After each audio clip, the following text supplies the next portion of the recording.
आज दिल्ली के सबसे पॉश एरिया मालवीय नगर में एक होटल में आग लग गई, जिसमें 21 लोगों की जान चली गई। मरने वालों में 17 फॉरेनर्स हैं, मतलब विदेशी नागरिक थे। वैसे तो 12 से 17 के बीच का एक आंकड़ा है, बट 17 अभी तक जो रिपोर्ट आई उसके अकॉर्डिंग है।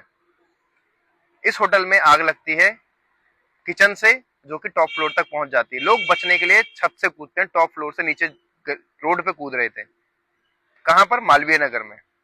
मालवीय नगर दिल्ली का सबसे पॉश एरिया है। इस इंसिडेंट को देख के मुझे पता चल जाता है कि शायद इंडिया में एक दिन ऐसा नहीं जाता जहां पे हमें करप्शन की वजह से, जहां पे हमें गवर्नमेंट इग्नोरेंस की वजह से, गवर्नमेंट नेग्लिजेंस की वजह से वर्ल्ड स्टेज पर एम्बेरस नहीं होना पड़ता। एक दिन ऐसा नहीं जाता। अब कल पूरे वर्ल्ड में ये न्यूज चलेगी, इंक्लूडिंग अमेरिका, यूरोप, एवरीवेयर, कि इंडिया में टूरिस्ट तक सेफ नहीं है होटल्स में। एक ऐसा होटल जहां पे टूरिस्ट रहते हैं, वहां पे आग लगती है, वहां पे फायर अलार्म नहीं है, वहां पे फायर एक्सटिंग्विशर नहीं है, वहां पे फायर एग्जिट नहीं है। रूम इतने छोटे छोटे हैं, स्टेयर केसेस इतने छोटे छोटे हैं, गली इतनी छोटी है कि वहां पे एक फायर ट्रक आने में 45 से 50 मिनट लग गए। इन सब के पीछे अब गवर्नमेंट क्या करेगी? सारी गलती दे देगी वहां के ऑनर की। बट ऑनर से डबल गलती वहां पे एमसीडी डिपार्टमेंट की, जिन्होंने वहां पे कभी जाकर स्ट्रक्चर चेक नहीं किया, मैप चेक नहीं किया उस बिल्डिंग का।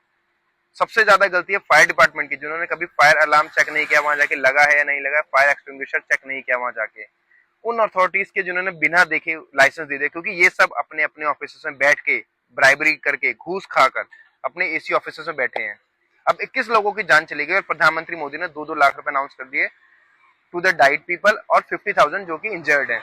ये कीमत है हमारे देश में। हमारे नागरिकों की तो छोड़ो, जो विदेशी नागरिक आए थे इलाज कराने, उनकी भी 2 लाख रुपए कीमत लगाई है सरकार ने। क्या कल के कल ही रिलेटेड डिपार्टमेंट के जितने भी ऑफिसर्स हैं जो उस एरिया में रिस्पॉन्सिबल हैं, चाहे फायर डिपार्टमेंट हो, चाहे एमसीडी हो, चाहे और अथॉरिटीज हो जो कि परमिट कर देती हैं होटल्स को, क्या उन सबको कल ही सस्पेंड करके जेल भेजा जाएगा और इंडिपेंडेंट प्रोब बिठाई जाएगी? नहीं। क्या वहां के मंत्री को और विधायक को सस्पेंड किया जाएगा कि आप यहाँ पे जाके चेक क्यों नहीं करते, आपके एरिया में ऐसे होटल्स चल रहे हैं? मोदी जी ने अपना काम दे दिया, भैया 2 लाख रुपए दे दिए, मैंने अपना अपना देख लो। अब मैं इस मुद्दे को देख रहा था, आम आदमी पार्टी रेखा गुप्ता को घेर रही थी कि रेखा गुप्ता और बीजेपी के राज में होटलों में आग लग रही है। तो मुझे वैसे तो आम आदमी पार्टी के केस में 4-5 बार आग लगी है पिछले 10 सालों में, बट मुझे आज भी याद है 2019 में अनाज मंडी में आग लगी थी, जिसमें 45 लोग मरे थे, 45 लोग, और आम आदमी पार्टी हाथ में हाथ धरे बैठी थी। तो सरकार चाहे बीजेपी की हो, चाहे आम आदमी पार्टी की, चाहे कांग्रेस की, आपकी जान की कोई कीमत नहीं है। ये लोग आपस में जैसे ही कोई इंसिडेंट हुआ लड़ेंगे, बट इन्हीं के राज में सारे ऑफिसर्स घूस खा रहे हैं, ये खुद घूस खा रहे हैं और हम बेवकूफों की तरह बैठे हुए हैं। हमें लगता है हम सरकार बदल देंगे, सिस्टम बदल जाएगा।